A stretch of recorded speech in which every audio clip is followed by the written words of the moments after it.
ND नाम करके एक विरोधी गठबंधन बनाने का काम किया था, महागठबंधन के रूप में।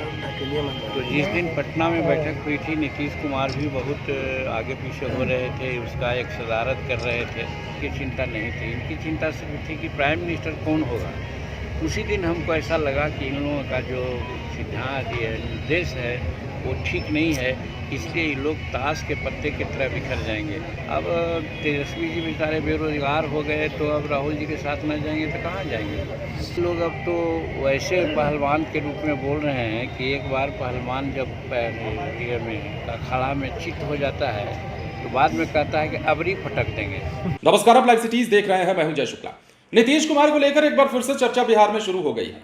लालू प्रसाद यादव से इशारों में बातचीत, लालू यादव तेजस्वी यादव का हालिया बयान बिहार की राजनीति को किसी और तरफ मोड़ता ले जा रहा है।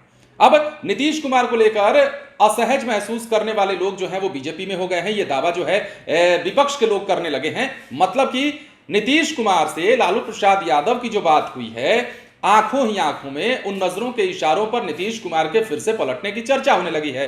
हालांकि इन बातों पर हम दावा ठोक के नहीं कह सकते, लेकिन सियासत है और बिहार की सियासत में कयासबाजी का दौर लगाया जाता रहा है। नीतीश कुमार के आप रिकॉर्ड को देखें, उसको भी ध्यान में रखते हुए अब जीतन राम मांझी ने इस पर बड़ी बात कही है। जीतन राम मांझी क्या कुछ कह रहे हैं, तेजस्वी यादव राहुल गांधी की जोड़ी पर क्या कुछ कह रहे हैं, सब कुछ सुनिए। किसानों का समस्त बिहार भारत में तो बंद नहीं है, वो सिर्फ पंजाब की बात आ रही है विशेष करके। और भारत के प्रधानमंत्री किसानों के लिए बहुत सा काम किए हैं, कर भी रहे हैं, और निगोशिएशन चल रहे हैं उनके मंत्रीगण और किसान लोगों में बात हो रही है। हम समझते हैं कि ये आंदोलन बहुत ज़्यादा दिन नहीं चलेगा, कहीं न कहीं एक सेटलमेंट पर लोग आएंगे।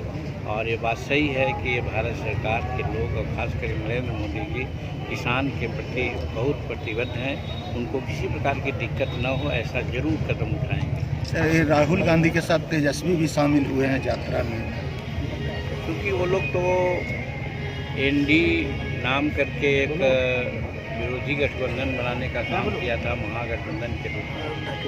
तो जिस दिन पटना में बैठक हुई थी, नीतीश कुमार भी बहुत आगे पीछे हो रहे थे, उसका एक सदारत कर रहे थे।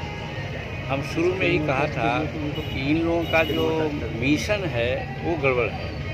इन लोगों का मिशन ये नहीं था कि यहाँ बेरोजगारी दूर हो जाए। इन लोगों का ये मिशन नहीं था कि हमारा चंद्रयान जो गया है चंद्रमा पर वो सफल हुआ है, उसके बारे में कुछ बात करें। या ये नहीं था कि भारत की इकोनॉमी थर्ड इकोनॉमी हो रही है संसार में, इसके बारे में इनकी चिंता नहीं थी। इनकी चिंता सिर्फ थी कि प्राइम मिनिस्टर कौन होगा। उसी दिन हमको ऐसा लगा कि इन लोगों का जो सिद्धांत निर्देश है वो ठीक नहीं है, इसलिए ये लोग ताश के पत्ते की तरह बिखर जाएंगे। और आज वही हुआ। नीतीश कुमार तो खुद एनडीए में चले आए, उधर ममता जी का भी वही कुछ कहना है, केजरीवाल साहब अलग कुछ बात बोल रहे हैं। अब तेजस्वी जी बेचारे बेरोजगार हो गए, तो अब राहुल जी के साथ न जाएंगे तो कहाँ जाएंगे। सर, बंगाल में महिलाओं पर हिंसा हो रही है, उस पर क्या कहना चाहेंगे। महिलाओं पर देखिए, जब लोग अभी नदी में या नहर में पानी चलता है और जब बंद होता है उसके बावजूद भी कुछ पानी चलते रहता है। आप देखे होंगे कि नीतीश कुमार भी बोल रहे थे कि भाई हम किसी भी परिस्थिति में 2005 के पहले की स्थिति नहीं आने देंगे। मतलब कि उनके दिल में एक कसक थी कि यहाँ गड़बड़ हो रहा है, महिलाओं पर अत्याचार हो रहा है, चोरी डकैती हो रही है, करप्शन है, तो अपने उबे हुए थे। और इसीलिए राज्य के हित में उन्होंने इस बार पाला बदला है। तो हम समझते हैं वही है, रिजिडुअल पानी है वो आ रहा है। आप देखिएगा थोड़ा दिन में वो भी स्टॉप हो जाएगा। सर, बिहार में खेला होगा सर, नीतीश कुमार के लिए दरवाजा खोलने की बात की है, राजद तो लालू यादव आज बोले हैं सर, वो खेला होगी। ये लोग अब तो वैसे पहलवान के रूप में बोल रहे हैं कि एक बार पहलवान जब अखाड़ा में चित हो जाता है तो बाद में कहता है कि अबरी फटक देंगे। तो यही तर्ज में वो ऐसा बोल रहे हैं, वैसी कोई बात है नहीं। एनडीए एकदम सशक्त है और नीतीश कुमार बार बार कह रहे हैं कि अब हो गया, अब हम इस गठबंधन को छोड़ करके कहीं नहीं जाएंगे। ये बार बार वो कह रहे हैं, हर लोगों से मिलते हैं तो कह रहे हैं, तो उनके बात पर विश्वास किया जाना चाहिए। क्योंकि पहले हम लोग भी कहते थे, हम पर गुस्सा करते थे, लेकिन हम कहते थे कि सर ये क्या हो रहा है। हम विधानसभा में ने कहा कि आज करीब करीब 5-6 लाख 7 लाख एकड़ ज़मीन परमाना में बटी है, चाहे भूमि हदबंदी का हो, चाहे भूदान का हो, चाहे बिहार सरकार की ज़मीन हो।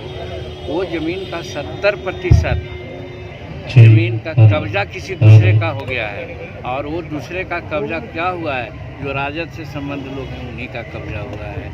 तो ये सारी बात कहते थे, नहीं सुनते थे। बाद में समझ में आया उनको कि ठीक कह रहा है जीतन मांझी, तो देखा गया कि आज उन्होंने महागठबंधन का साथ देने का बात छोड़ दिया और एनडीए का गठबंधन देने के। तो सुना आपने जीतन राम मांझी कई सारी बातें कह रहे थे। नीतीश कुमार के पलटने की बात पर भी इशारों में बहुत कुछ कह रहे थे, और कह रहे थे कि जब दावा उन्होंने कर दिया है कि कहीं नहीं जाएंगे तो फिर जाने का सवाल ही नहीं उठता है। लालू प्रसाद यादव ने कहा कि दरवाजा खुला हुआ है, और यही सवाल जीतन राम मांझी से किया गया, तो उन्होंने तमाम तरह की बातें कही जो आपने सुना भी है। तेजस्वी यादव राहुल गांधी की जो रोड शो की बात करें, सासाराम में जो किया गया, दोनों की तरफ से सारथी तेजस्वी यादव बने और सवारी राहुल गांधी को बनाया, मतलब कि बिहार में महागठबंधन जो है ड्राइविंग सीट पर खुद को दिखाता हुआ नजर आया। तो ऐसे में तमाम बातें जीतन राम मांझी कह रहे हैं, और सियासत में ये भी कह रहे हैं संभावनाएं बनी रहती हैं, सियासत में कभी भी कुछ भी हो सकता है, और ये बातें वो नीतीश कुमार को लेकर कह रहे थे कि नहीं कह रहे थे, ये वो जाने। बने रहे लाइव सिटीज के साथ, धन्यवाद।